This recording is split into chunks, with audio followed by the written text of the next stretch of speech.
राम राम, जय हिंद। तो UPSC crack करने के बाद अब देखो, ये चीज़ें तुम्हें तभी समझ में आएंगी जब तुम यूपीएससी की तैयारी कर रहे हो। एक बार तुमने यूपीएससी क्रैक कर लिया, ये मेरी चीज़ें आज जो हम बता रहे हैं तुम्हारे मतलब की नहीं रहेंगी। फिर देखो हम बता क्या रहे हैं, यूपीएससी के बाद तुम रॉबिन हुड नहीं बनने वाले हो, क्योंकि आजकल सोशल मीडिया की वजह से इतना ज़्यादा ट्रेंड बढ़ चुका है, इतना ट्रेंड बढ़ चुका है कि एक आईएएस ऑफिसर नहीं, वो एक तरीके से हो गया जैसे कोई एक्टर हो बहुत बड़ा। क्योंकि रोड पे तुमने देखा होगा आईपीएस आजकल, तो एक हमने किसी को देखा था उनके गले में 6 माइक लगे थे, मतलब ठीक रहे, पता नहीं कौन कौन से। और वो सिर्फ काम भी इसी वजह से कर रहे थे क्योंकि उनको वीडियोस बनवाने थे। अब उनके साथ कम से कम 5-6 कैमरामैन चलते हैं, वो अलग अलग प्लेटफॉर्म पे अपने वीडियो डालते हैं। हमें उससे कोई लेना देना नहीं, हमें क्या मतलब है उससे, हमें कोई मतलब नहीं है। लेकिन हम एक बात बस बता रहे हैं कि यूपीएससी के बाद रॉबिन हुड तुम नहीं बनोगे। यूपीएससी के बाद तुम्हारी लाइफस्टाइल ऐसी नहीं हो जाएगी तुम बहुत बड़े एक्टर हो। यूपीएससी के बाद एक रिस्पॉन्सिबिलिटी बढ़ जाती है, और वो इस लेवल की बढ़ जाती है कि वो कुछ लोगों से झिलती भी नहीं है। तो आजकल होता क्या है कि आधे तो तैयारी में इसीलिए उतर रहे हैं क्योंकि उनको वो स्टारडम दिख रहा है कि यार वो अगर हमने तैयारी करी तो ये हो जाएगा, इतने सारे लोगों को इतनी इज्जत मिल रही तो हमें मिलने लगेगी, ये होने लगेगा, वो होने लगेगा।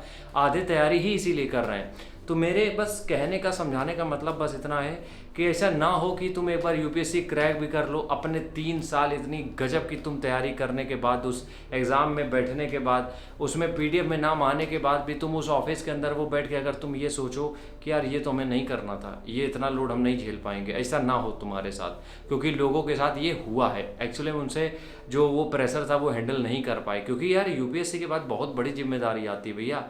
एक बात बताओ, जब जिले की जिम्मेदारी होती है तुम्हारे ऊपर, तो हर जिले का कोई भी विभाग हो वो तुम्हारे अंदर ही रिपोर्ट करेगा आके।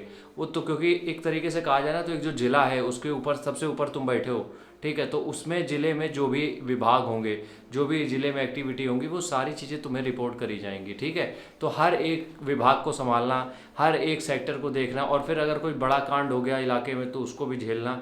तो ये यूपीएससी रॉबिन हुड नहीं बनाता है तुम्हें, यूपीएससी एक बहुत बड़ी रिस्पॉन्सिबिलिटी देता है। तो जितने भी तुम देखोगे सीनियर आईएएस से पूछोगे, वो तो तुम्हें यही समझाते हैं कि अच्छा एक बार तुम, हम ये चलो छोड़ दो, आज के टाइम को तुम हटा दो, जब सोशल मीडिया के टाइम को तुम हटा दो और तुम चले जाओ जो पुराने वो हैं, जो रिटायर्ड हैं यूपीएससी से, उनको जरा देखो जाके, जो आईएएस रिटायर्ड है, वो तुम्हें लगेगा भी नहीं कि आईएएस थे कभी। क्योंकि उनको भी पता है वो एक गवर्नमेंट सर्वेंट हैं, उनको एक सर्विस अलॉट की गई है जिसके लिए उनको पैसे मिल रहे हैं सरकार से, ठीक है।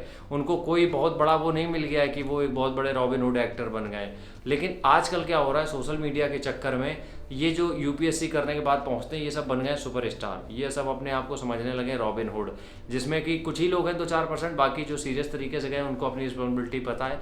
लेकिन तुम लोग अगर तैयारी करने इस वजह से उतर रहे हो कि तुम रॉबिन हुड बनोगे, तो तैयारी मत करो मेरे हिसाब से, ठीक है। राम राम, जय हिंद।